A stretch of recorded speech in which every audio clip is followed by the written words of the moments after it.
Olá pessoal, vamos agora dar início aos capítulos 6 do Dogma e Ritual. Primeiramente gostaria de pedir desculpa por não ter conseguido cumprir o prazo na semana passada, mas foi um mês, uma semana bem complicada para mim. E eu vou tentar, devido a toda essa correria, eu tive que fazer esta palestra gravada e devido a alguns outros probleminhas também. Mas eu vou tentar ao máximo não fazer cortes. Só vou fazer cortes mesmo em casos extremos, por exemplo, carro de som passando na rua, o computador travar, alguma janela aparecer na frente do slide. Mas caso isso não aconteça, eu não vou fazer corte nenhum. Até como uma questão de justiça para com os outros que apresentaram ao vivo mesmo, ok? Então vamos lá.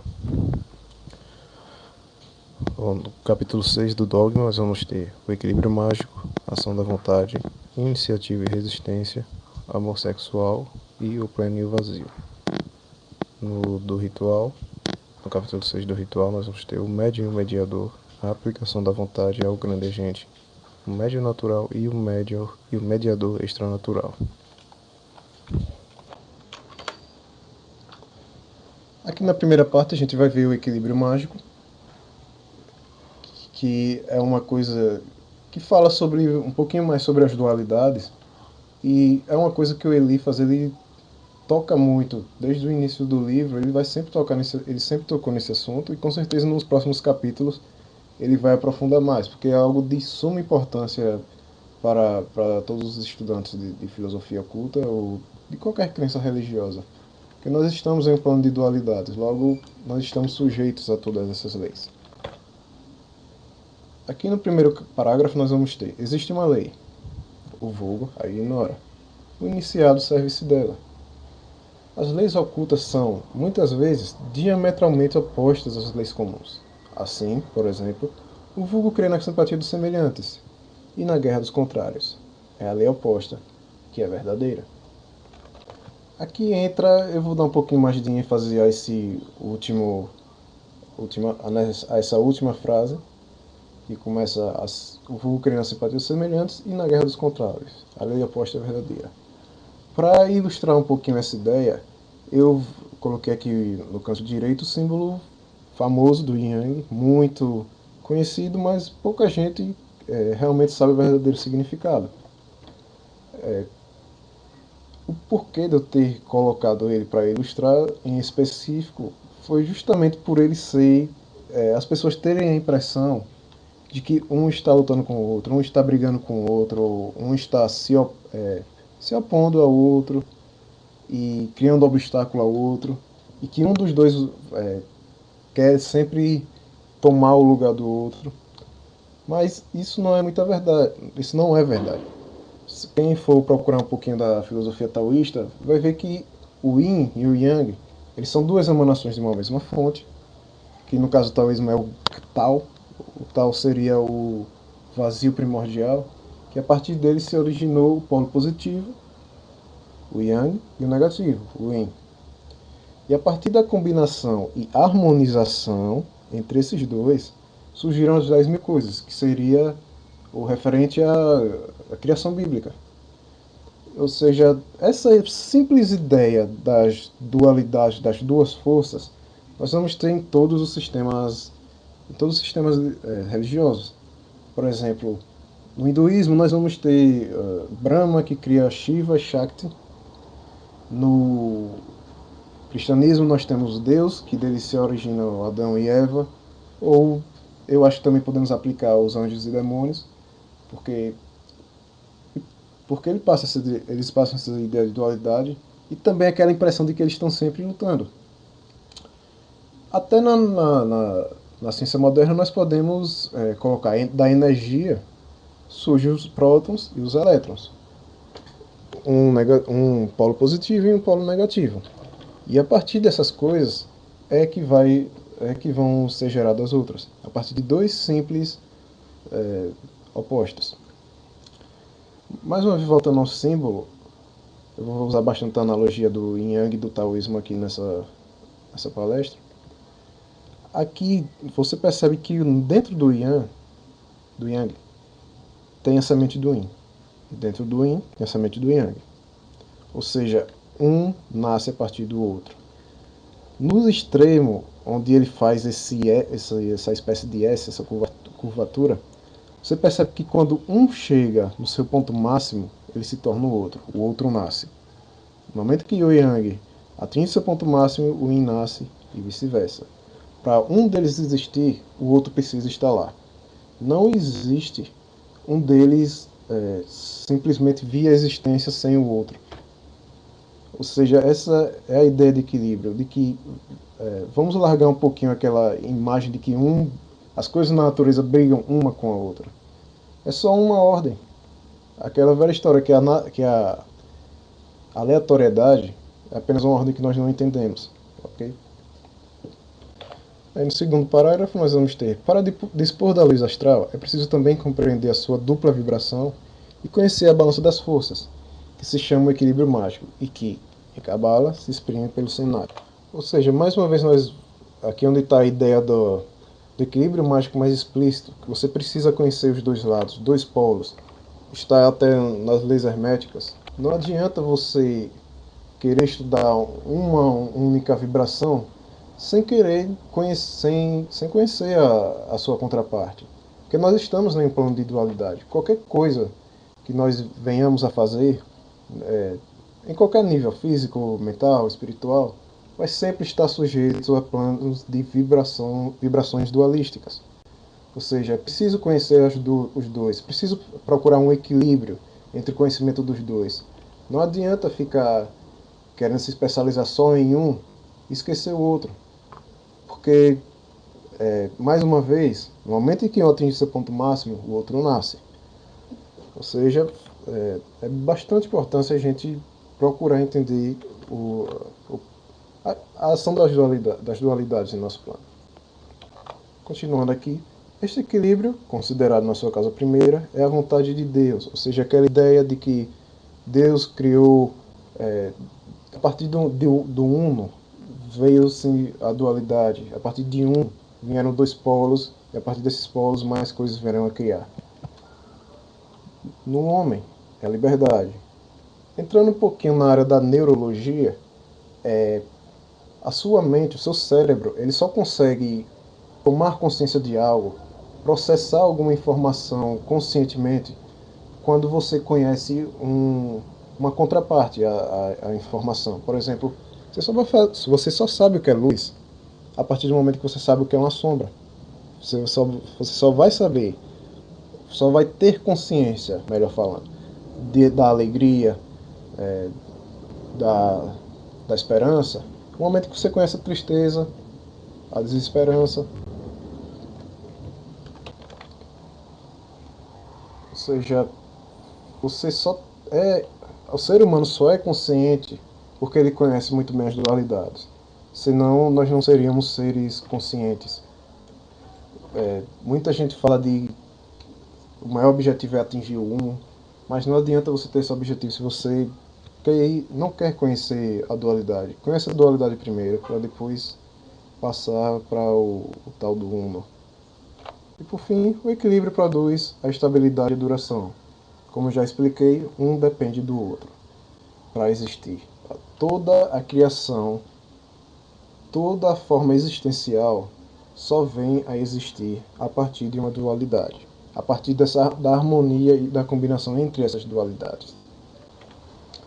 Aqui no lado eu botei um trechinho não, o capítulo 2 do Tao Te Ching, que é um dos principais livros do taoísmo. Ele diz: quando as pessoas veem algo como belo, outras coisas se tornam feias. Quando as pessoas veem algo como bem, outras coisas se tornam más. Ser e não ser criam um ao outro. Difícil e fácil apoiam um ao outro. Longo e curto defendem um ao outro. Alto e baixo dependem um do outro. Antes e depois seguem um ao outro. Por isso o sábio age sem nada fazer e ensina sem nada dizer. As coisas surgem e ele permite que venham. As coisas desaparecem e ele as deixa ir. Ele tem, mas não possui, e age sem expectativas. Quando seu trabalho está feito, ele o esquece. Por isso, ele dura para sempre. Esse último trecho aqui, ele vai falar um pouquinho sobre o não julgar, sobre o julgamento, e a gente vai ver ele um pouquinho mais pra frente. Pronto, vamos indo para a próxima parte. Bom, aqui nós vamos ter no parágrafo: diziam outrora, a natureza tem horror ao vácuo. Era preciso dizer, a natureza é amante do vácuo. Bom, as pessoas elas têm uma visão bem negativa e pessimista da ideia do vácuo, do nada, do vazio, porque elas acham que isso seria a ausência do Deus, de toda a criação, de sentimentos, de pensamentos, de emanações, da própria energia, mas esquecem de que para que tudo isso possa existir, é preciso um espaço vazio, é preciso um vácuo para que isso possa ser preenchido. Em todos os sistemas de crença nós podemos ver que o Deus ele olhou para si mesmo e viu que ele se sentia só, ele sentiu a necessidade de criar algo, ele se sentiu vazio e ele quis preencher esse vazio com algo. Ele quis criar algo para que esse vazio pudesse ser preenchido. Aqui na imagem do lado direito nós temos a representação do vazio no taoísmo, que seria o Tao, o vazio primordial. E percebam que ele tem aquela forma em círculo, forma circular, esférica, que representa os ciclos e que é infinito, algo que nunca acaba. E dentro dele nós temos um enorme espaço vazio. O vazio é algo que possibilita a vida, a criação. Se a gente volta lá para os dois polos, o polo positivo e negativo, o yin e yang, por exemplo, foi preciso um vazio para que esses polos pudessem surgir. E a partir deles viessem todas as outras coisas. Toda a criação no sentido bíblico, ou as 10.000 coisas, a partir dos 5 elementos do taoísmo. E a gente também pode trazer isso para o nosso interior, para o microcosmo, desculpa. Eu coloquei aqui à esquerda a imagem de uma sala. Uma sala comum, onde a gente tem sofá, cama, uma cortina, etc. Mas para que isso possa ser uma sala, para que essas coisas possam estar aí, foi necessário um espaço vazio para que elas pudessem preencher, para que elas pudessem existir e formar o todo que é a sala. Mas percebam que a sala em si não é nenhuma dessas coisas, não é a mobília, não é nada da mobília. A mobília são só coisas que preenchem ela. Mas a sala em si, o aspecto original puro da sala, assim como de nós mesmos, é esse espaço vazio. É um aspecto primitivo não, desculpa, primordial, puro, porque a partir dele você pode ser qualquer coisa. No momento que você é uma pessoa cheia de coisas, cheia de rótulos, de sombras da realidade, que é o que a gente vai falar no próximo slide, você só é aquele pronto. No momento em que você é uma pessoa vazia, você pode ser qualquer coisa. Você pode se reformar, se renovar à vontade. Imaginemos agora que cada uma dessas mobílias aí é um sentimento, um pensamento, um desejo que a gente tem. E em determinado momento, o sofá, por exemplo, essa poltrona, desculpa, ela vai a armação dela vai ficar ruim, a madeira vai começar a apodrecer, o estofado vai começar a sair, a cortina vai começar a rasgar, a desfiar, a juntar mofo, e a gente vai precisar trocar elas. Ou seja, são coisas passageiras que se defasam. Nossos sentimentos, eles são, não é surpresa para ninguém que são passageiros. Uma hora você está com raiva, no próximo minuto você já está alegre, com alguma coisa que você viu, começou a rir e tal. Mesma coisa a gente pode falar dos nossos desejos, e dos nossos pensamentos. Você pode criar pensamentos nesse exato momento a partir do nada, do vazio, entendem? E aí as pessoas elas acabam por se identificarem muito com essas coisas, os pensamentos, sentimentos, e os desejos. E aí quando, mais uma vez voltando à analogia da sala, quando uma mobília dessas começa a apodrecer e a defasar, ela acha que ela não consegue mais nada, que ela não é mais nada, que ela está acabada. está... Tem muita gente que fala por aí, eu tô muito velho para essa coisa e tal. Isso vem desse se identificar com as coisas que lhe complementam, com coisas que você vai ter que mudar. Um exemplo mais puxado para a área da biologia, se eu não me engano, a cada 7 anos, nossas células elas começam a se renovar. Algumas morrem e as outras vão se substituindo. E para que isso aconteça é necessário um vazio, é necessário entre o morrer e nascer do novo, é necessário aquele espaço vazio. E aí, quando as pessoas começam a ver que essas coisas que elas se identificavam, que elas achavam que eram elas, começam a se defasar, começam a não fazer mais sentido, vem, por exemplo, a famosa crise existencial. A gente pode até citar um pouquinho a depressão nesse caso. Claro que não é a única que... Existem vários tipos de início para a depressão, mas utilizando só um exemplo, só como um exemplo aqui para essa ideia. Então, em resumo, você não é os seus pensamentos, você não é o seu desejo, você não é suas posses, você não é esse pensamento que está agora lhe consumindo. Você é um espaço vazio e foi preenchido por isso. Por isso você tem total autonomia para mudar radicalmente quem você é. Por exemplo, pessoas que dizem, eu sou ciumento mesmo, eu não mudo, eu sou assim mesmo, eu sou uma pessoa que perde paciência fácil e tal. Bom, ela é porque ela quer, porque no fundo ela pode mudar, porque ela identificou, desculpa, com esses estados vibratórios. Então, sejamos vazios, porque assim nós podemos ser qualquer coisa. Nós podemos nos reformarmos à livre e espontânea vontade. Esse é uma das maiores virtudes do sábio, ele saber se adaptar a tudo, ao mesmo tempo que ele não perde aquela essência dele. Você é o que você julga que você é. Você é o que você pensa de si mesmo. Porque isso tudo vai criar a sua realidade, vai moldar a si mesmo. E em um momento em que você não se prende a isso, você consegue ser o que você quiser em determinadas situações. Ok? Então, vamos passar agora para o próximo slide. Aqui nós vamos ter uma ideia semelhante, só que agora não aplicada para o nosso interior, mas para o mundo exterior e como nós observamos ele. O Eliphas fala, o vulgo toma, habitualmente, em todas as coisas, a sombra pela realidade, volta as costas à luz e se mira na obscuridade que projeta.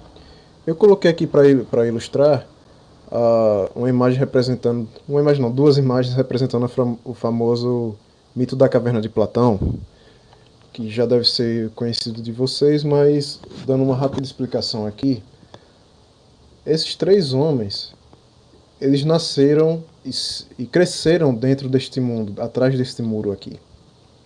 Então tudo que eles veem é uma sombra da realidade, um reflexo dela, uma imagem, uma única imagem do todo. Então para eles aquele é o mundo deles, aquele é o universo deles.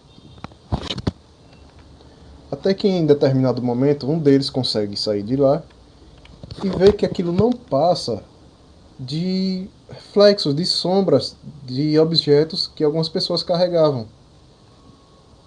E que aquele mundo em que eles se imaginavam, que eles julgavam como um mundo real, era apenas um mundo ilusório, eram apenas sombras da realidade.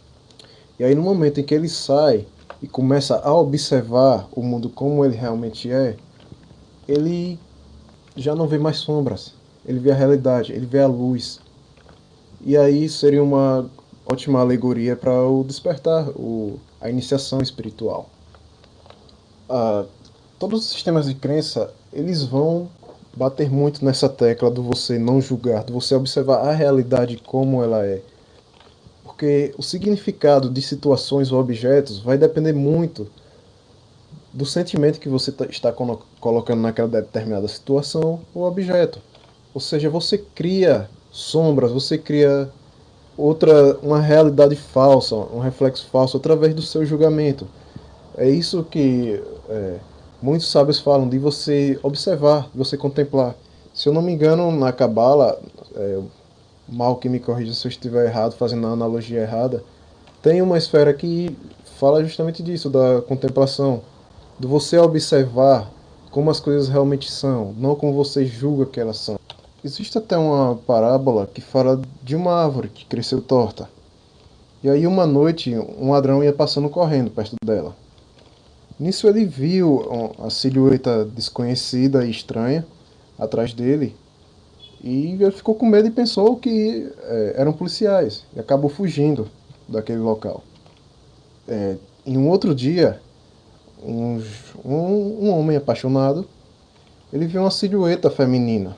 Aquela árvore lembrou ele uma silhueta feminina. Então ele foi até lá achando que era a amada dele que estava lá, quando na verdade não era.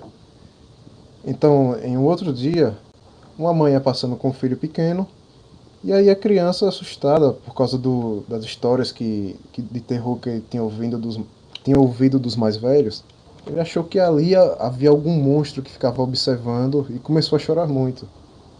Em todas essas três histórias, a árvore era só uma árvore. E tudo o que eles fizeram foram criar uma realidade através do julgamento e dos pensamentos deles. E também através da situação em que eles se encontravam. Se eles tivessem parado para analisar, para olhar a realidade, não como eles queriam que fosse, mas como ela realmente seria, eles iam observar que era apenas uma árvore, não era nada do que eles estavam imaginando. E aí nos retorna a ideia do vazio. Porque quando eles só criaram essas imagens por conta do que eles estavam apegados a uma imagem passada, a uma lembrança passada, desculpa. Que eles tinham ouvido histórias ou achavam que aquilo era alguma coisa que eles estavam querendo há muito tempo. E é assim que o homem não desperto vive a vida dele, com base em lembranças ou expectativas. Ele nunca para observar a realidade como ela é realmente, não como ele acha que é, como eles achavam que era. No caso da árvore. Ou dos objetos no mito da caverna. Então, quando você está num estado vazio, sem depender de lembranças de traumas ou de expectativas, você consegue contemplar. Você consegue conhecer, ver a verdadeira, a verdadeira forma que as coisas têm. Você sai daquele seu mundinho formado pelo ego, em que você vive em uma realidade criada pela sua mente, que todas as coisas que você vê, você acaba rotulando com coisas criadas pela sua mente, pelo seu ego. É como um peixinho que sai do mar e vê que fora do mar tem um mundo enorme ainda para ele conhecer. Aí, depois desses dois outros slides, a gente retorna um pouquinho agora para aquela ideia inicial, onde temos aqui no capítulo do Tao Te Ching, no último parágrafo: por isso o sábio age sem nada fazer, e ensina sem nada dizer. As coisas surgem, e ele permite que venham. As coisas desaparecem, e ele as deixa ir. Ele tem, mas não possui. Ele age sem expectativas. Ou seja, ele age sem julgar. A expectativa é algo que você está julgando com base no que você quer que aconteça, com base no seu otimismo ou no seu pessimismo no momento. E, mais uma vez, a sombra da árvore não é a árvore. Então, a realidade é a realidade. Não adianta criar expectativas ou ficar formulando teorias, sendo que você pode muito bem observar as coisas como elas são. Continuando, quando seu trabalho está feito, ele esquece, porque o passado já é outra realidade, já é algo que não importa mais.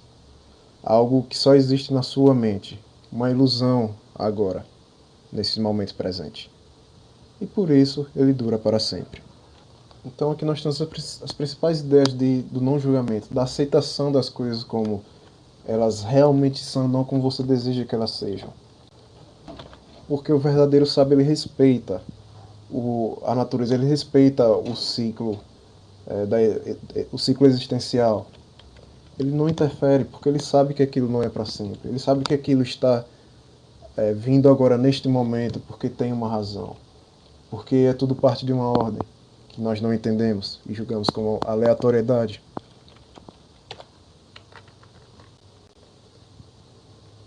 Bom, vamos passando agora para o próximo slide.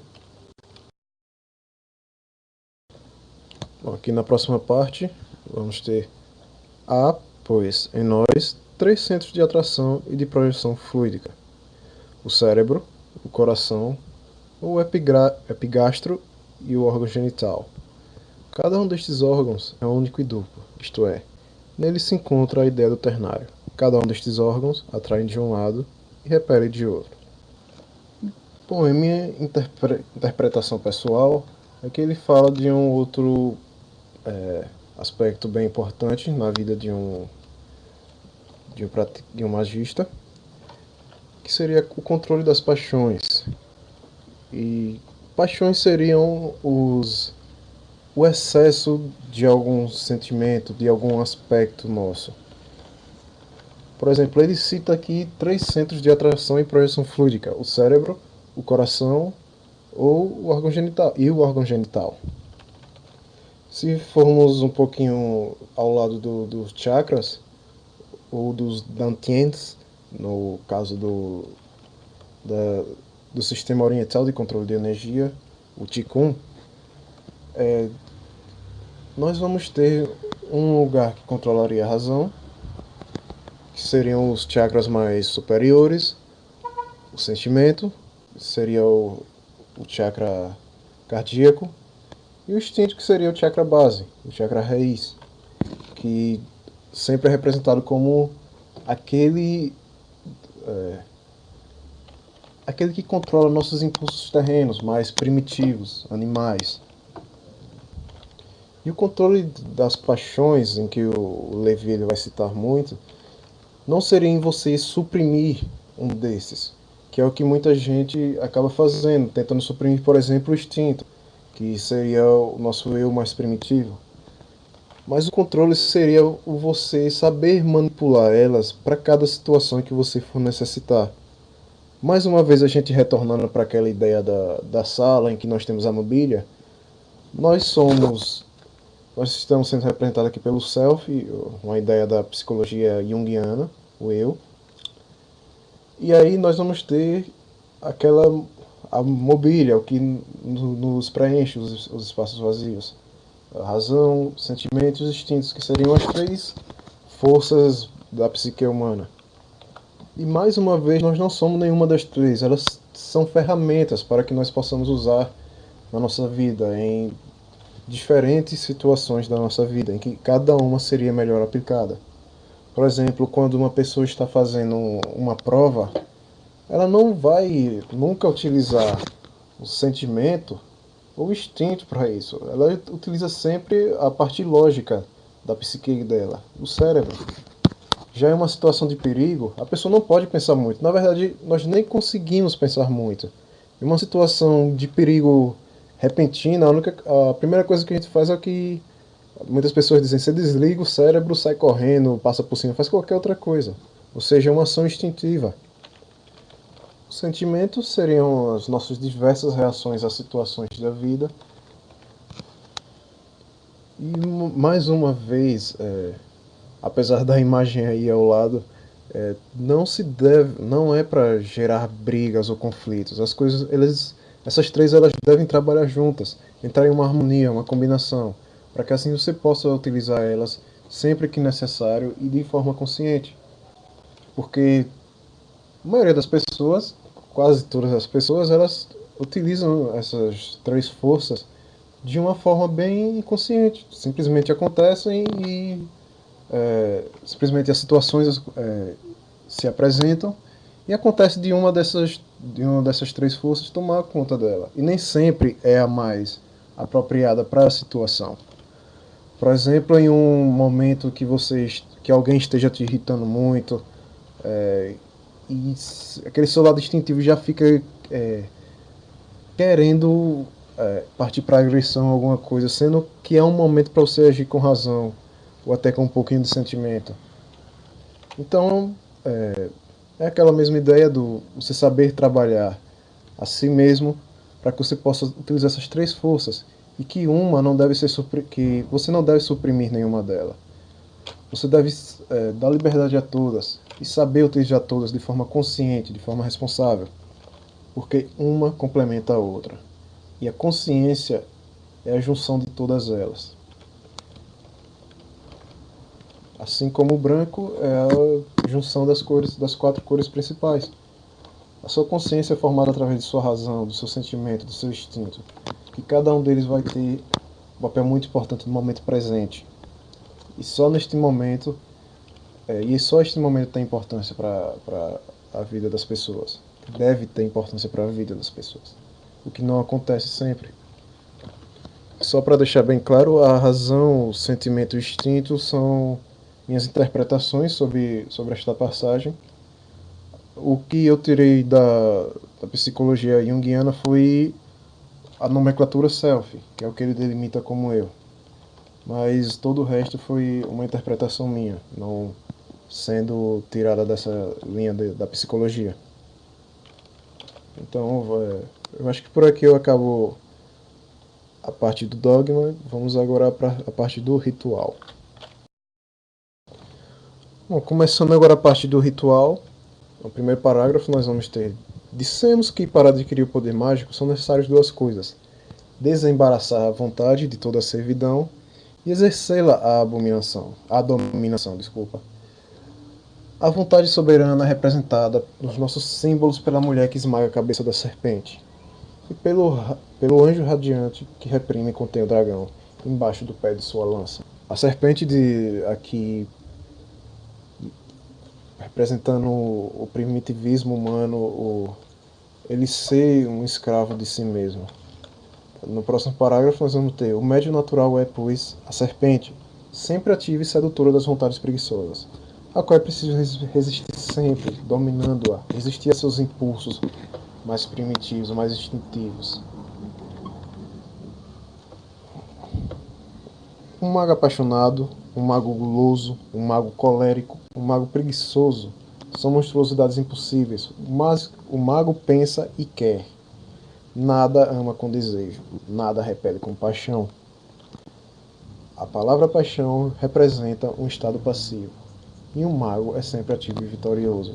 Ou seja, ele não deve ser escravo dos próprios desejos e paixões, que são, como citado anteriormente, coisas passageiras, coisas que se defasam, e caso você se segure a elas, você se defasa junto com elas.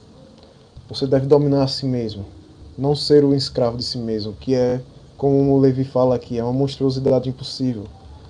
E infelizmente é muito comum na nossa sociedade, as pessoas sendo escravas de si mesmas. Como eu já citei nos slides anteriores, escravas de seus sentimentos, escravas dos seus instintos. Esse é o controle da paixão, que é algo que o Levi cita muito também na obra. Você aprende a se controlar muito, a se controlar, a se dominar, a ter um equilíbrio interno, saber quando agir com cada força que tem dentro de você, sem reprimir nenhuma delas, porque todas vão ser importantes no devido tempo. Na sequência nós temos: o diabo não é uma pessoa, é uma força desviada, como, aliás, seu nome indica. O nome diabo, o significado dele é algo do tipo caluniador, desculpa, ou antagonista. Embora o antagonista já puxe um pouquinho para o termo Satanás, mas seria um pouquinho a mesma ideia, quase. Uma corrente ódica ou magnética, formada por uma cadeia de vontades perversas, constitui este mau espírito, que o Evangelho chama de legião, e que precipita porcos ao mar.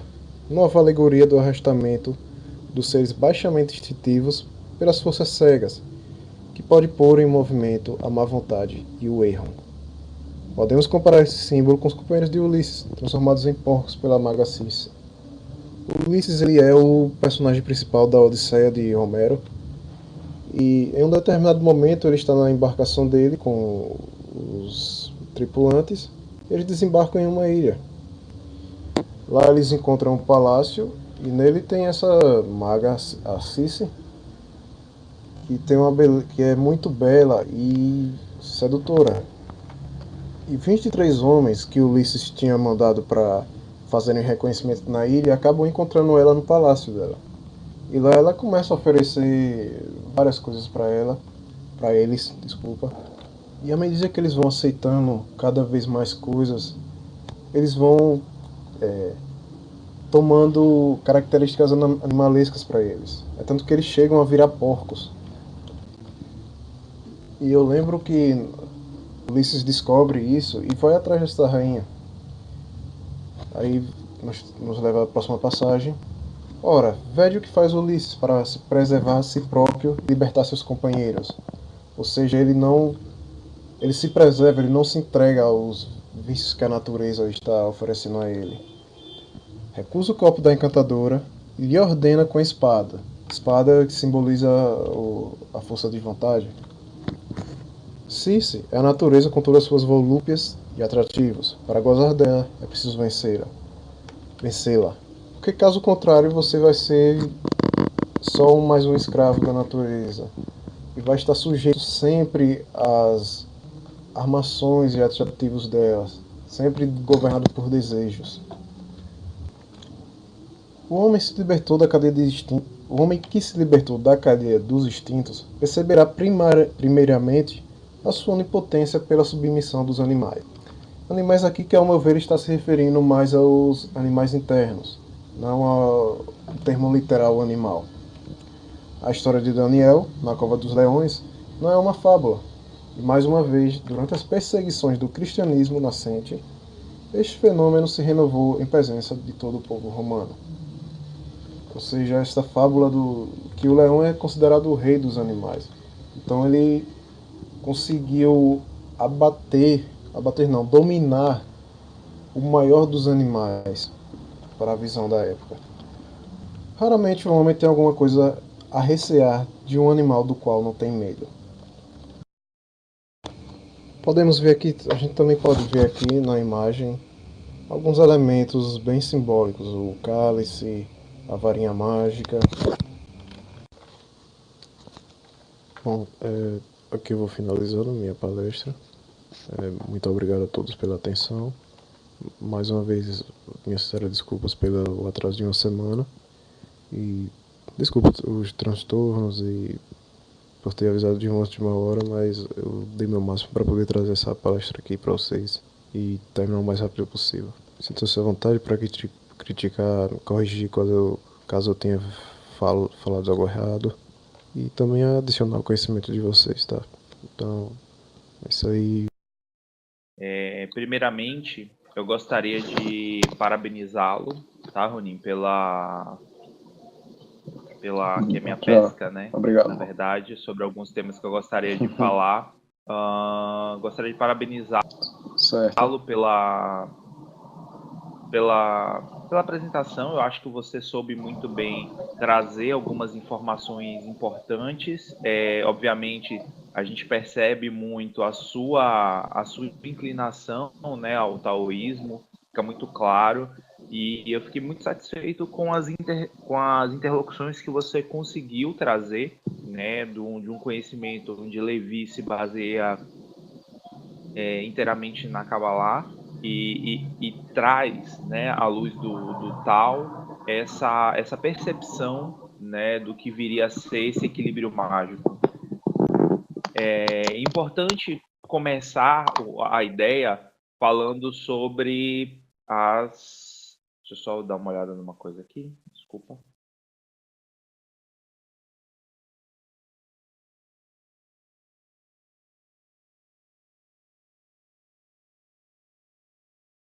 Começando falando sobre o fluxo, né? Relembrando para a gente como é que parte do fluxo de emanação. Inicialmente, nós temos o Ein Sof, né? Que é o desconhecido, o imanifesto. E esse Ein Sof, que seria algo comparável com o vazio do Tao, né? Seria aquele momento primordial onde não existe nada, na verdade, não há nada emanado, não existe nada criado, é apenas o vazio, onde existe apenas a potencialidade, né? Não, nada existe, nada foi manifesto, nada veio à luz. E existe a primeira emanação, que viria a ser Keter, que seria a estabilidade, que seria o Uno, né, que seria essa amálgama que contém tudo, né, que seria a primeira emanação que surge do vazio, que emana do Ein Sof. Por que o vazio? Porque é algo imanifesto, é o desconhecido, não existe nada para que haja percepção. É como que eu vou colocar posteriormente como descrição do tópico, né, como complemento do tópico, mas tem um poema do Rabi Isaac Luria, onde ele diz que tudo era preenchido pela completa luz sem fim. Só que essa luz, ela não existia nada que percebesse essa luz. E essa luz que preenchia tudo, né, que luz, toda vez que você ouvir falar em luz na Kabbalah, trazendo um pouco do glossário da Kabbalah, né, toda vez que você ouvir falar em luz, você está falando na propriedade de doação, ou seja, na característica do Criador, característica que advém do Criador. Então, quando você falar de luz, você está falando do Criador, deste imanifesto. Era uma luz completa e ilimitada, e por isso o Ein Sof, que é delimitado pela Kabbalah. E Keter, que é a primeira emanação, né? E quando você para pensar, é o Uno, né, que contém tudo, né? É a estabilidade e o movimento ao mesmo tempo. Keter consegue se movimentar e ser estável ao mesmo tempo. Ele não existe dualidade em Keter, né? Não existe a dualidade do movimento e da estabilidade. Não existe esse o que nós entendemos como dualidade. A dualidade passa a vir a existir apenas com o primeiro binário, que é Hormah e Binah, que é exatamente a potencialidade, o movimento infinito, e Binah, que seria a estabilidade infinita, ou seja, seria a restrição infinita.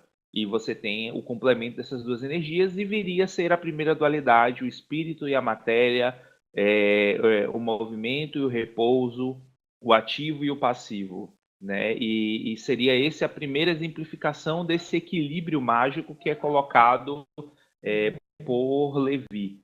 Nesse caso, esse Binah e Hormah ainda estariam no nível divino, né? Ainda não havia criação neste momento. Seria o engendramento da dualidade pela própria divindade, que forma o primeiro ternário, que é o ternário de cima, né? Se você for olhar, nós estamos chegando na sexta palestra, né? E seria exatamente no capítulo 6, que é ligado a Tiferet, que seria a sexta Sefirot emanada, né? Você tem Keter, Binah, Keter, Hormah, Binah, Hesed, Gevurah e Tiferet. Ou seja, Tiferet é exatamente o ternário, digamos assim, seria a ponta do triângulo para baixo. Você tem primeiro a ponta do triângulo para cima, que é Keter, Hormah e Binah, e você tem a ponta do triângulo para baixo, que é Hesed, que seria a primeira manifestação da criação, ou seja, seria o equivalente a Hormah, né, no mundo já manifesto, e você tem Gevurah, que foi o que nós falamos na última palestra, que seria o domínio, que seria a força, que seria, né, a restrição.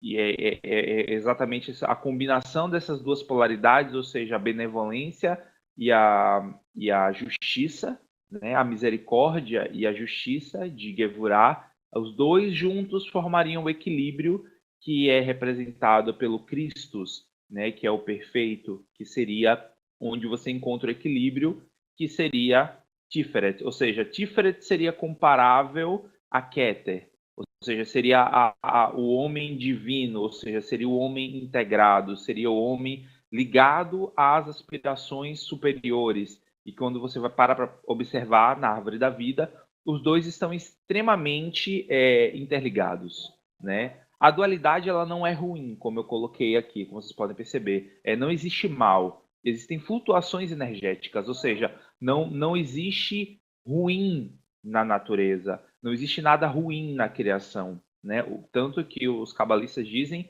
que o Criador é o bom que faz o bem, né? Não existe nada ruim. O que existe é contraste de percepção, né? Nós percebemos as coisas como ruins porque nós nos afastamos, né? Do Criador. né? E aqui é um ponto, né, que eu falo, que eu gostaria de citar, né, porque eu ouvi a palestra ela um pouco antes, né? Eu achei que você pontuou um pouco demais sobre a descrição do vazio, né? E esqueceu também de falar do outro ponto, da outra polaridade. Eu entendi que você quis explicar que o vazio não é uma coisa ruim, né? E isso para mim ficou muito claro.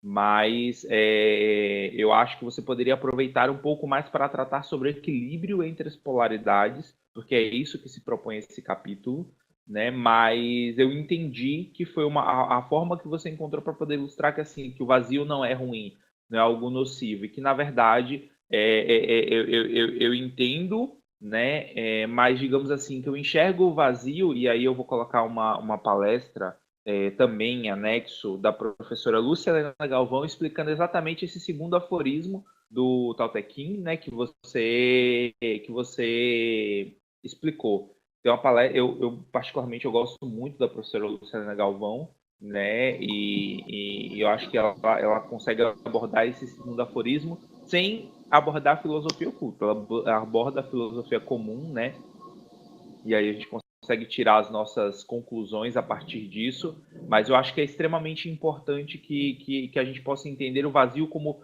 potencialidade. Isso ficou muito claro quando você colocou que nós podemos ser o que nós quisermos ser, desde que nós entendamos que nós não somos nada disso que o mundo nos apresenta, e que o mundo é apenas uma ilusão projetada pelo nosso egoísmo, como nós colocamos em outras palestras. Mas eu acho que isso é muito importante, que precisamos entender aqui o vazio como potencialidade, o imanifesto, em Sof, ou seja, quando o Criador não se manifesta, existe toda uma potencialidade de criação, e que se nós permanecermos nesse estado, voltado unicamente para o que é essencial, para o que nós somos, que é a nossa essência divina, que é o nosso eu interior, nós não vamos nos perder nas ilusões do mundo. E nós precisamos entender-nos como eternas potencialidades. E eu enxergo o vazio desta maneira. Mas acho que ficou pertinente a explicação para que as pessoas entendam que não existe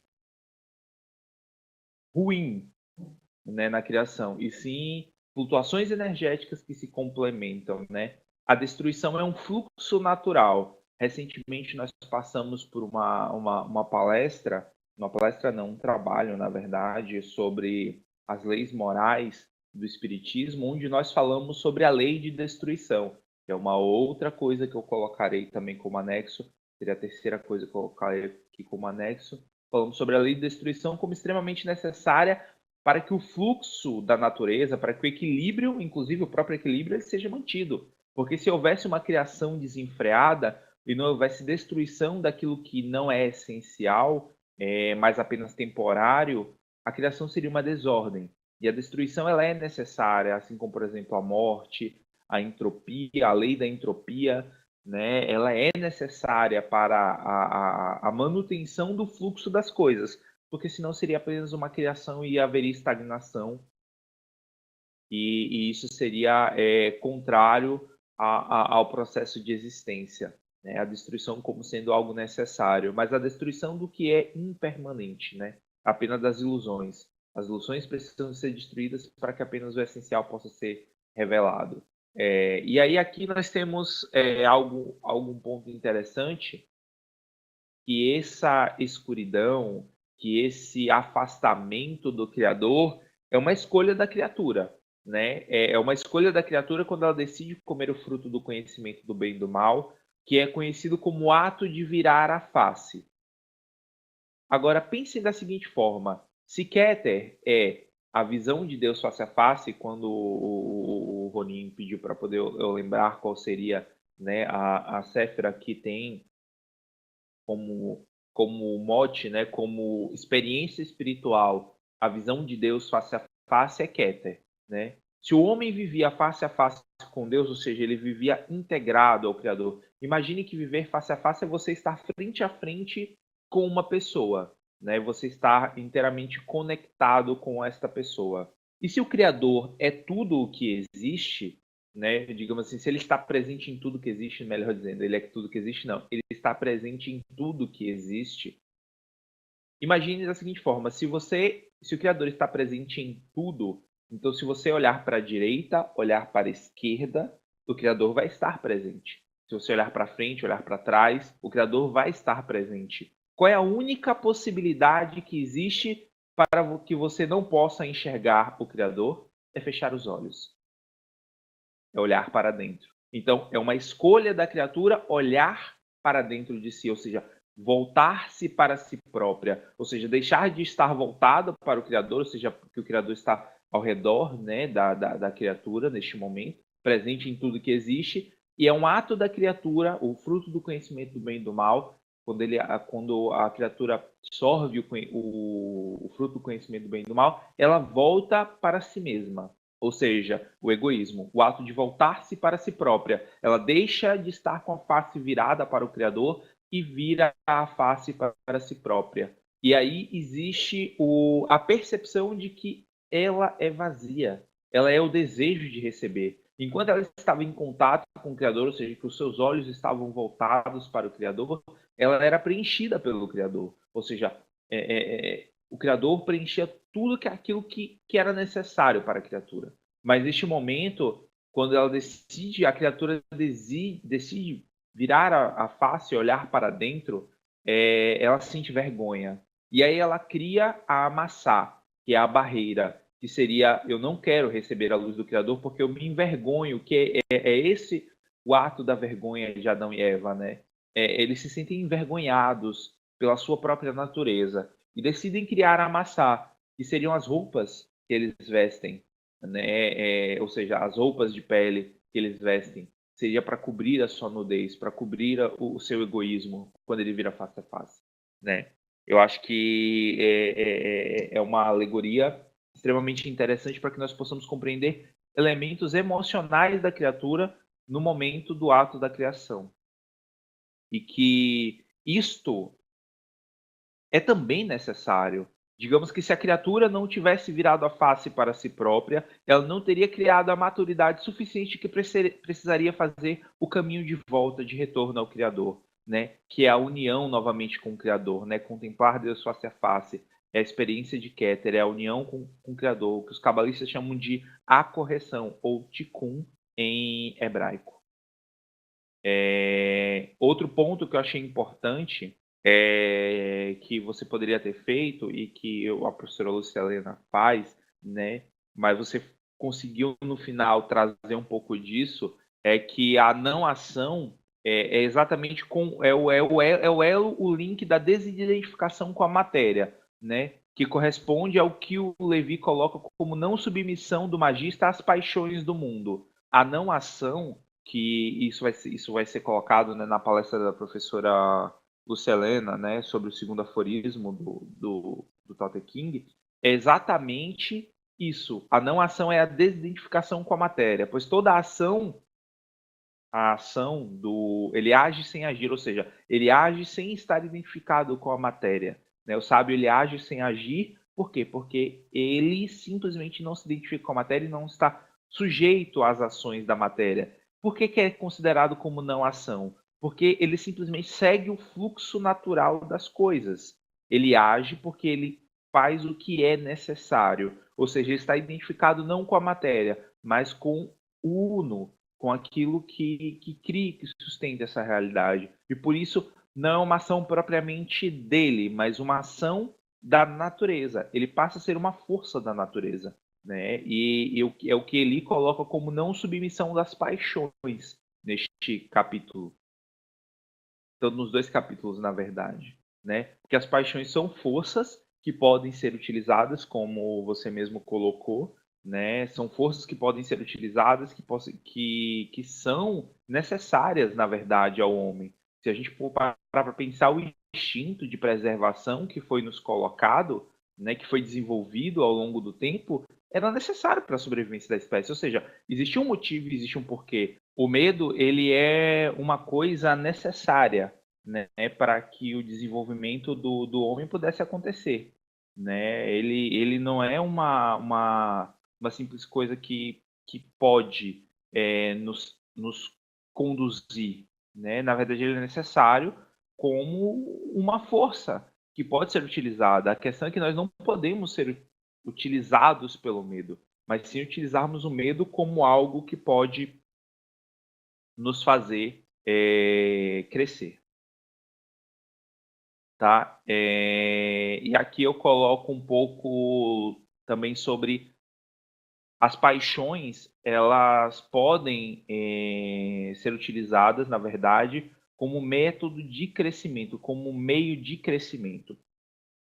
Porque todos os corpos do homem, eles servem à expressão da individualidade, ou seja, do espírito. Se a gente for parar para pensar, existe o nosso corpo físico, que tem as suas necessidades de comida, enfim, né, de sexo, por exemplo, que é a perpetuação da espécie, enfim. Existem necessidades do corpo físico e que elas precisam ser atendidas e que elas são necessárias. Mas nós não podemos ser escravos do corpo físico, né? É necessário que nós tenhamos domínio sobre o nosso corpo físico e ele possa exercer a vontade do espírito. Existe o nosso corpo energético, que é o que nos dá força, que nos dá movimento, enfim. Esse corpo energético ele também tem necessidades, só que ele tende à inércia, ele tende a gastar menos energia possível, né? Mas nós não podemos ser escravos do nosso corpo energético, assim como nós não podemos ser escravos das nossas emoções. As nossas emoções elas servem para nos mover, para nos motivar, para nos fazer evoluir, para nos fazer crescer, para nos fazer gostar de determinadas coisas, mas nós não podemos ser escravos das nossas emoções, né? Nós não podemos deixar que as emoções nos conduzam. Assim como o nosso próprio intelecto. A nossa mente ela tem curiosidade, ela tem vontade de descobrir as coisas, ela se realiza quando ela busca conhecimento. Mas ela tudo divide, ela tudo quer separar. É a forma dela de conduzir, mas ela não pode conduzir as coisas, né? Ela é assim como todos os outros corpos inferiores, ela é um instrumento do espírito e ela precisa ser utilizada como tal, e não que ela seja senhora das nossas ações, né? E isso seria o domínio, né, que nós falamos no último capítulo, que seria o domínio do mago sobre si próprio e que, portanto, ele pode utilizar-se, que foi uma coisa que eu senti falta, Ronin, de você falar sobre o que o domínio propicia ao mago, né, que seria a possibilidade dos grandes feitos, que, como Levi coloca, seria a capacidade de curar, seria a capacidade, né, de produzir bem-estar, ou o contrário também, né, mas não seria um mago dessa forma, né, porque ele não vai utilizar-se de malefícios, né, os objetivos do mago eles sempre são superiores, né. E aí seria a diferença, né, quando falando basicamente do ritual, é quando Levi ele trata de diferenciar, né, o médium natural do médium ativo, digamos assim, né, que seria o mago. O médium natural seria comparado ao feiticeiro, seria escravo das suas paixões, porque o mago ele não é escravo das paixões, ele não é dominado pelas suas paixões, né? Portanto, ele é o medianeiro, né? Que é exatamente o que a Séfira de Tiferet representa, né? Ele é o medianeiro da divindade. Ele é o ponto de contato entre Malkuth, que está lá embaixo, e Keter. Tiferet é exatamente a ideia do pontífice, aquele que faz a ponte entre o céu e a terra, né? E por isso que é colocado o médium como ponto para a parte do ritual, né? Seria o médium que está sujeito, que seria o médium natural, né? Que seria sujeito às suas emoções, aos caprichos dos desejos e das paixões, e na verdade o mago que seria o médium ativo, né, que seria aquele que buscou desenvolver as capacidades para atuar no mundo, né, e para ser esse intermediário entre o mundo espiritual e o mundo material, mas de maneira consciente e sem ser levado pelas paixões e pelas correntes do mundo material. E por isso mesmo ele é capaz de intervir no mundo material, né, porque ele conhece as correntes e as cadeias, né, ele consegue intervir na luz astral de maneira mais efetiva e causar efeitos no mundo físico. Basicamente é isso.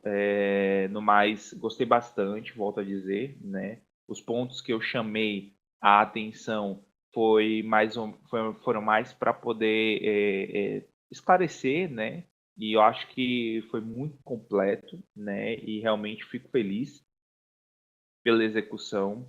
Reconheço o seu esforço. Peço desculpas pela austeridade, né, na cobrança da execução da palestra, mas eu entendo que se nós nos propusemos a estar aqui, alguns rigores serão necessários para que a gente não perca a mão em algumas coisas. Mas foi extremamente proveitoso, reconheço o seu esforço e o esmero que você buscou na sua apresentação ficou muito evidente, né, para todos aqueles que assistiram o material. Arin, gostaria de colocar alguma coisa?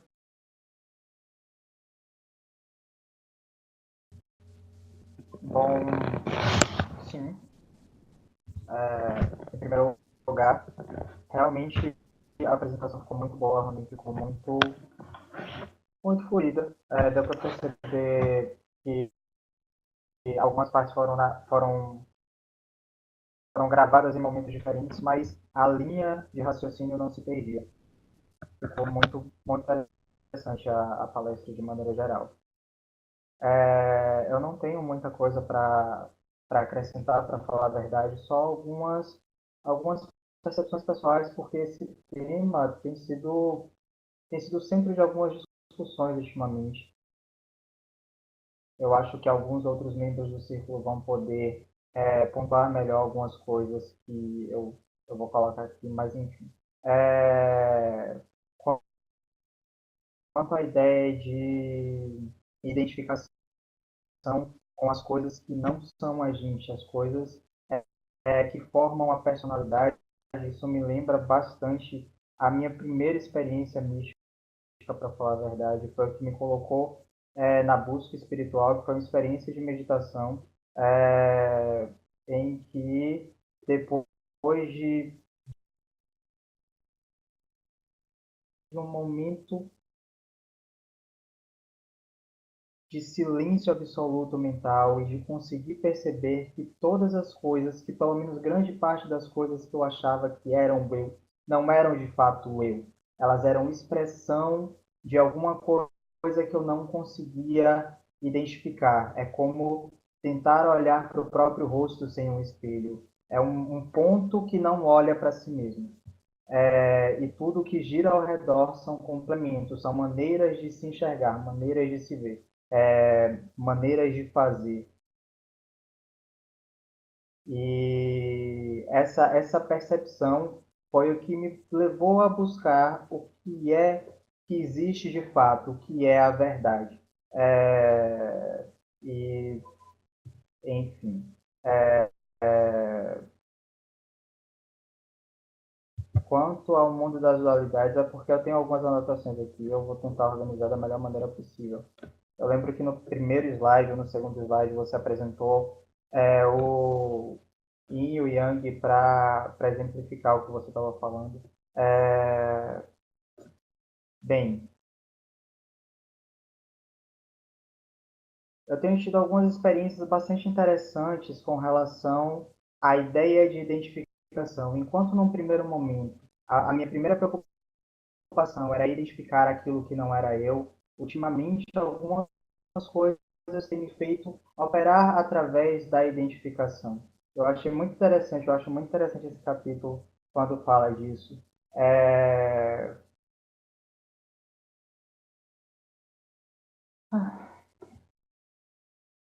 A ansiedade está batendo um pouquinho aqui. Mas, enfim.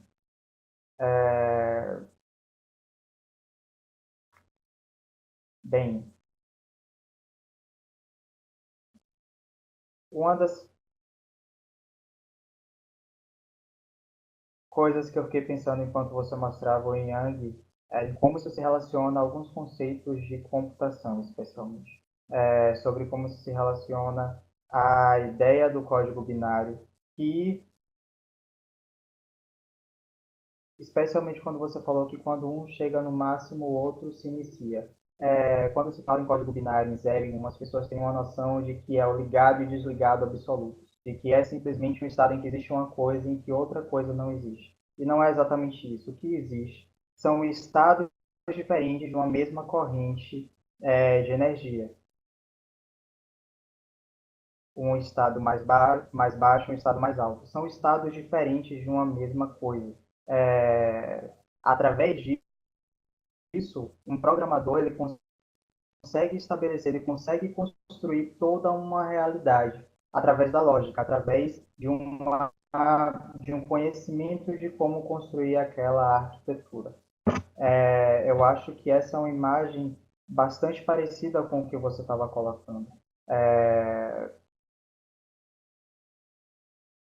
Quando eu penso na ideia de identificação, já que em um primeiro momento existe uma desidentificação, existe um olhar para aquilo que não é você, não é simplesmente, como você disse, uma questão de tentar apagar aquilo que não é você ou tentar reprimir aquilo que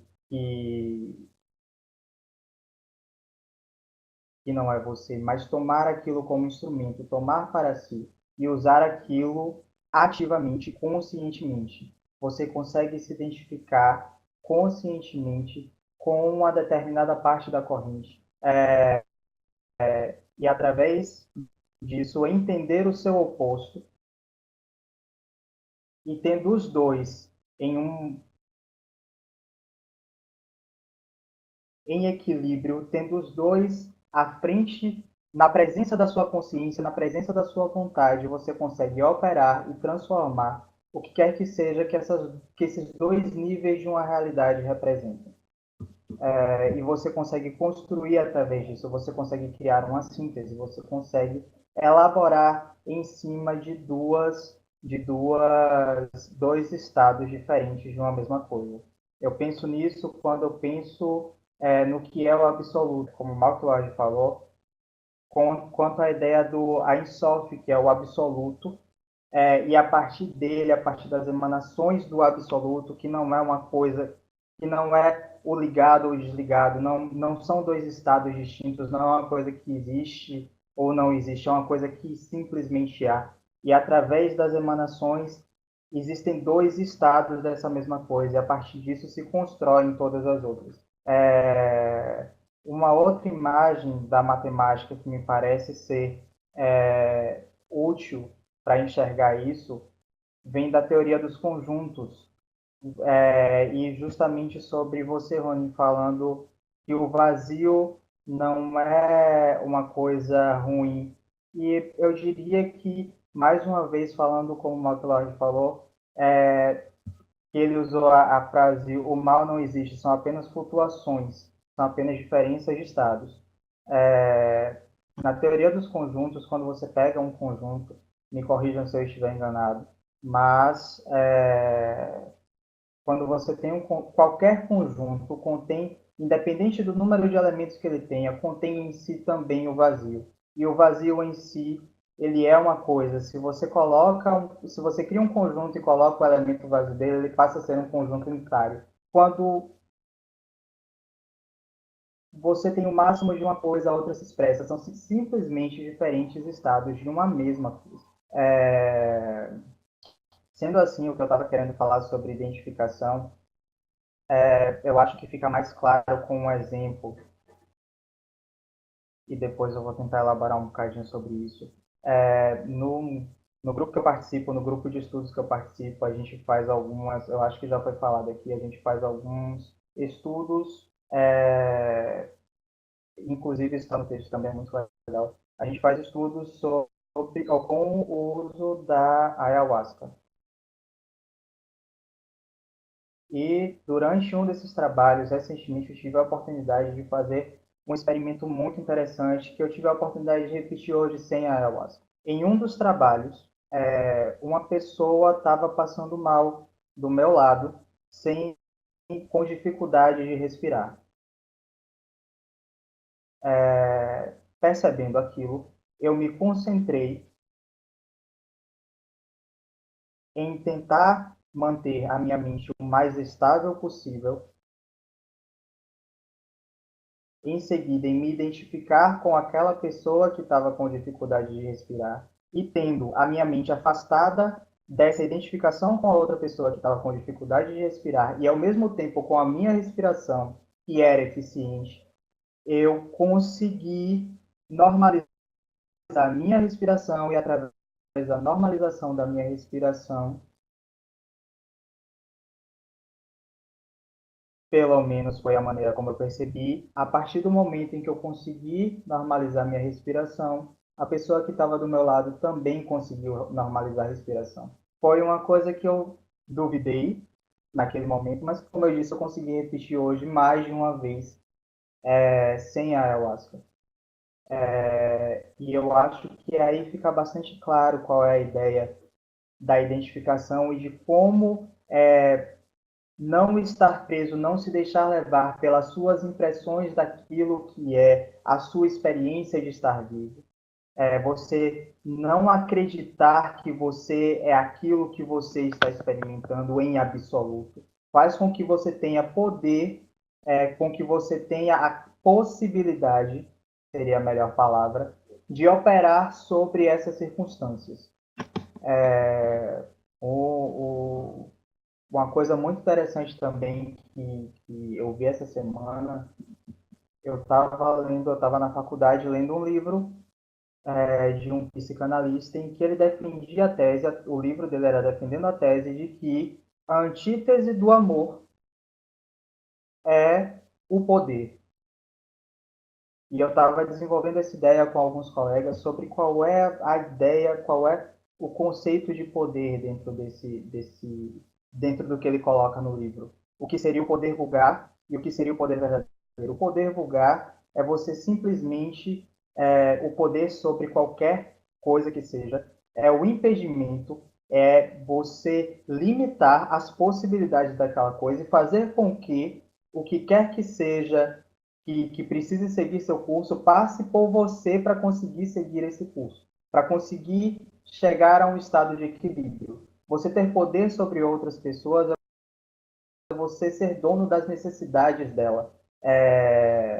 E isso é a antítese do amor. Quando você pensa que o amor absoluto seria a vontade, ou seria a doação absoluta, seria a entrega absoluta, seria dar o prazer absoluto ao outro.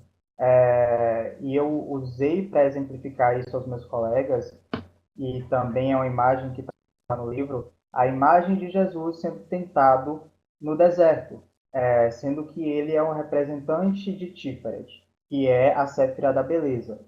As imagens de Tiferet são um rei majestoso, uma criança e o Deus crucificado.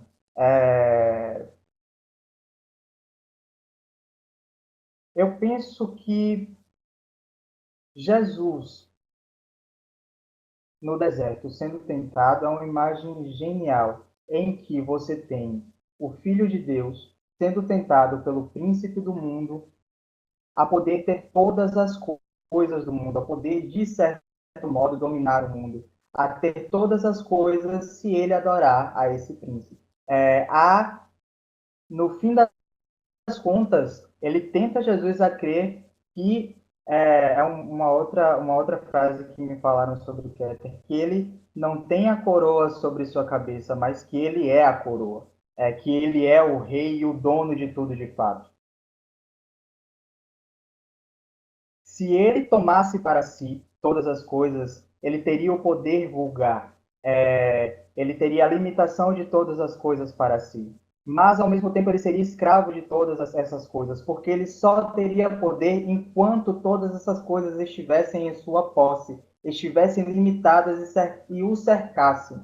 Ele estaria preso por todas essas coisas. Ao se recusar possuir vulgarmente todas as coisas, a não tomar para si, mas ao doar para todos, ao doar o mundo para o mundo, ao se sacrificar, ele dá todas as coisas e ele só pode dar porque ele tem. E isso é o amor. Esse é o verdadeiro poder. Falar. Foram as minhas reflexões sobre isso, sobre esse capítulo. Eu não sei se ficou muito claro, mas é isso.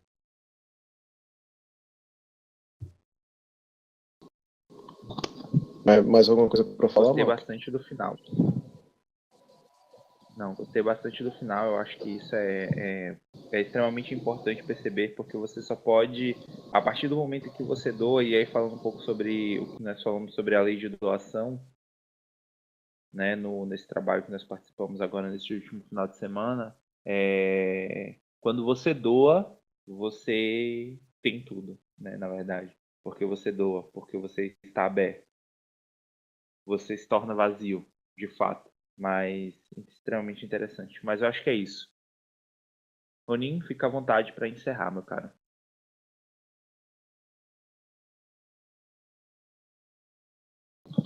Bom, eu tenho só algumas observações rápidas a fazer. Vocês estão me ouvindo direito? Sim, estou ouvindo. Sim, estou ouvindo, sim.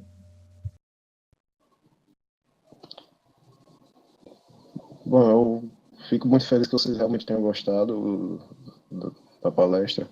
E não se preocupa não quanto à austeridade mal que eu entendo, até porque foi uma falha minha no dia, no caso. E as observações que eu teria é que eu achei bem interessante a colocação do Warren sobre os números e os códigos binários. Interessante como até nas coisas que a gente menos espera, a dualidade se apresenta.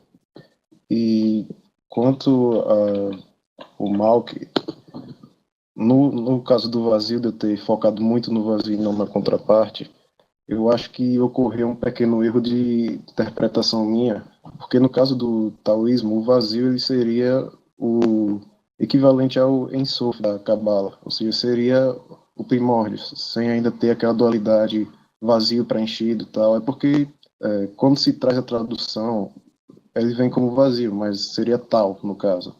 Eu acabei me confundindo um pouco nessa parte. Eu também eu gosto muito da professora Luciana, mas eu não cheguei a ver o vídeo dela, do Tao Te Ching, nenhum dos dois, acho que foram dois que ela lançou. Mas eu acho que nem tinha lançado na época que eu fiz a parte que eu gravei a palestra, desculpa. E aqui fica só uma dúvida minha quanto a Sefirah na parte que você estava falando sobre a Sefirah, de que, pelo que eu entendi, uma acaba equilibrando a outra na criação. Então, o papel da árvore da vida e da árvore da morte, eles não seriam como um equilíbrio o outro, como o yin yang, ou seria uma ideia totalmente diferente do princípio da dualidade? Porque, pelo que eu entendi mais uma vez, as próprias sefirás da árvore da vida se equilibram. Como seria, no caso, adicionando o conceito da árvore da morte? Ela não seria um ponto de equilíbrio para a árvore da vida? Bom, esse é um assunto polêmico, né? Inclusive, eu ainda não abordei ele no fórum propositalmente, tá? Mas eu acho que cabe sim a explicação. A árvore da morte, que alguns conhecem, elas são propriedades, digamos assim, elas são os reveses, digamos, das Sefirot. O que são as Sefirot? As Sefirot são emanações, né? E as Clifot, o vocábulo Clifot significa literalmente cascas, ou seja, a árvore da morte ela é composta, na verdade, pelas cascas, ou seja, aquilo que recobre as emanações. Como é que eu poderia dizer isso? Imagine que para proteger a pérola existe a concha, que é dura, né, e que protege as emanações puras e divinas. As Clifot, na verdade, seriam a corrupção, a deturpação da Sefirot, ou seja, da compreensão da Sefirot. Aqueles que buscam a Sefirot com o intuito egoísta, ou seja, com o intuito de dominação, com o intuito de possuir para si o poder que a Sefirot tem, né, que são as emanações divinas, digamos que eles se perdem nas cascas, ou seja, naquilo que recobre. Por isso que é dito que existe um demônio para cada uma das Sefirot, assim como existe um anjo para cada uma das Séfiras, da Sefirot, né? Sefirá é o singular e Sefirot é o plural. Para cada uma das Sefirot, existe um anjo que digamos que representa esta Sefirot, é como se eles fossem canais para acessar a Sefirot, mas existem as Clifot. Para cada Sefirot existe uma Clifot, ou seja, existe uma concha, existe uma casca que protege a Sefirot. E por isso, existe um demônio associado, porque é como se fosse uma desvirtuação daquilo que está dentro, né? E aquele que busca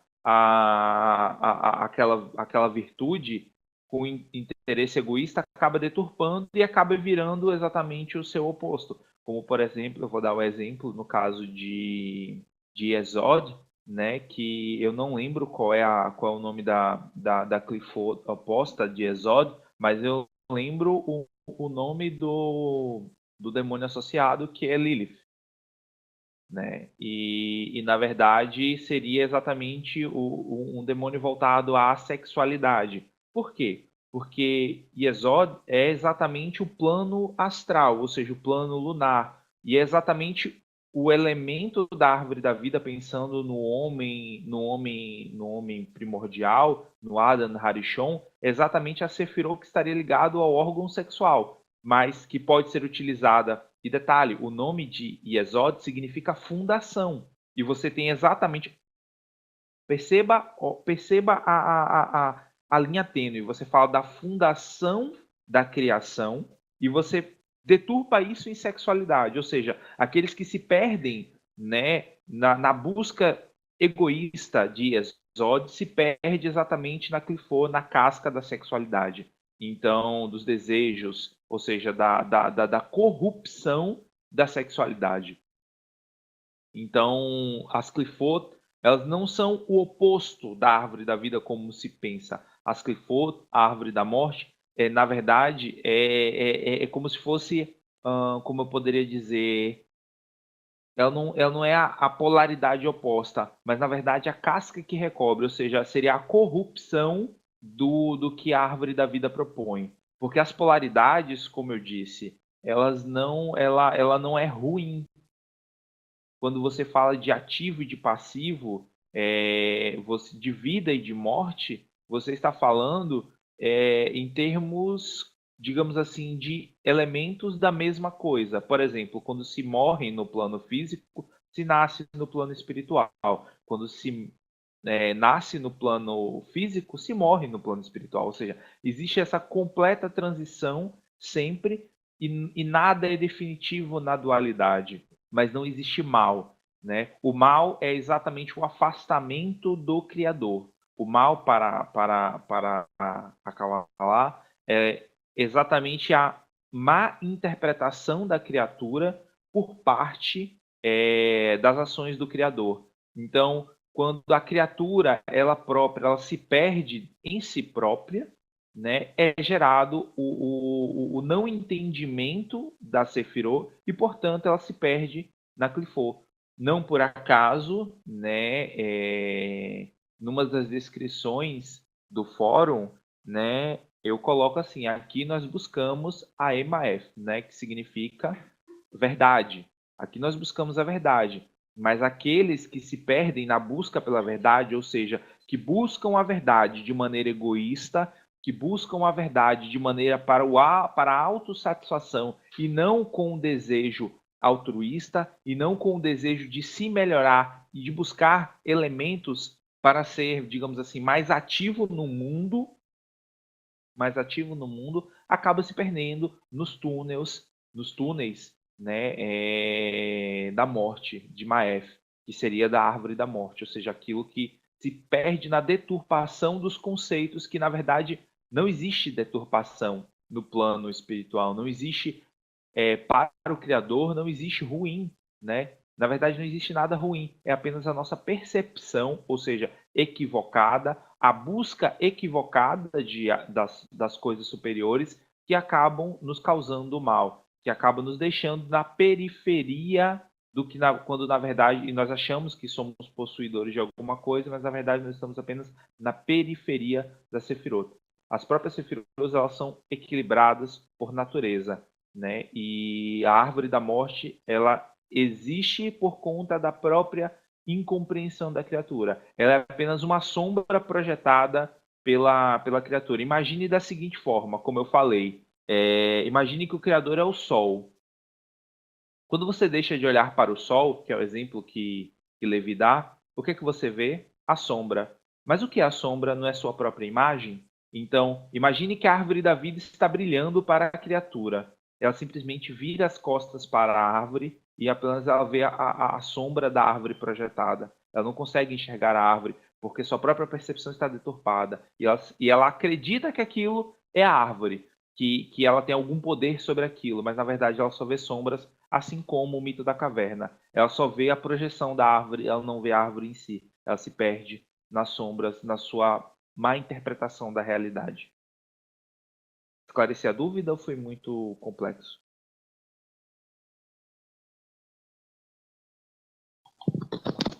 Não, esclareceu muito bem. No caso, então, a árvore da morte, ela não estaria se referindo à dualidade, mas sim ao conceito de sombra da realidade, não é isso? Exato. Na verdade, ela é a ilusão projetada pela própria criatura. Semelhante ao que eu citei no slide. Exatamente, exatamente. Ela é a sombra de uma realidade que a criatura projeta. O Criador não criou a árvore da morte. O Criador, ele criou a árvore da vida, né? A árvore da morte é apenas uma interpretação da criatura.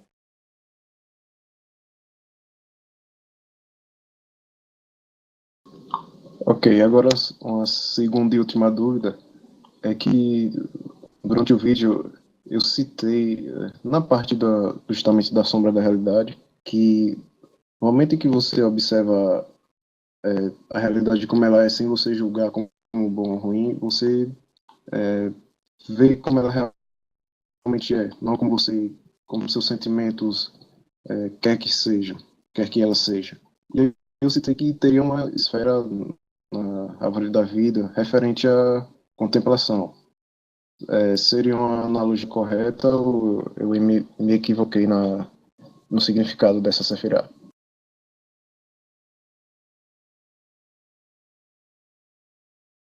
Sim, na verdade eu até falei durante a minha explanação que essa Sefirá, que refere-se à contemplação da realidade última, é exatamente Keter. Ou seja, Keter é o último estágio que é possível para a criatura, digamos assim, que é o último estágio da manifestação.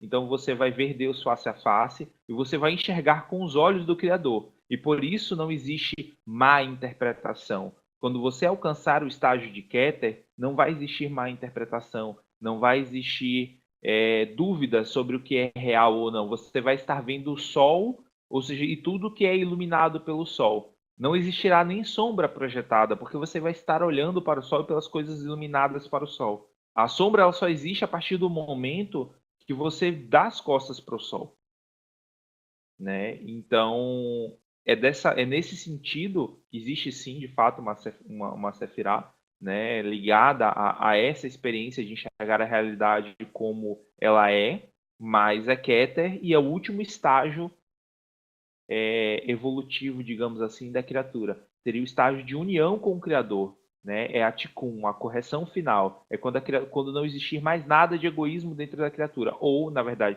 não é quando não existir mais nada de egoísmo. É quando o egoísmo for transformado em um instrumento de doação. Mas isso é assunto para uma outra, né? Uma outra palestra. Mas o intuito, pelo que você colocou, a experiência espiritual de enxergar a realidade de maneira completa é relacionada a Keter.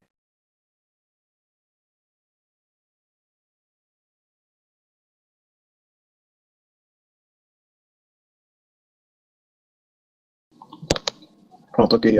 Aren, mais alguma coisa?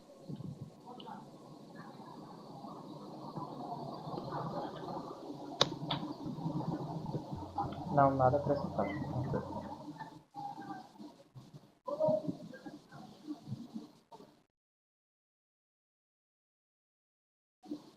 Karen, porque cortou Fica à vontade para encerrar, meu caro. o som aqui, desculpa. Você vai querer acrescentar mais alguma coisa? Não, não, ele falou que Não, não. nada para acrescentar. Já Pode encerrar, meu fiz as caro. minhas colocações. Obrigado.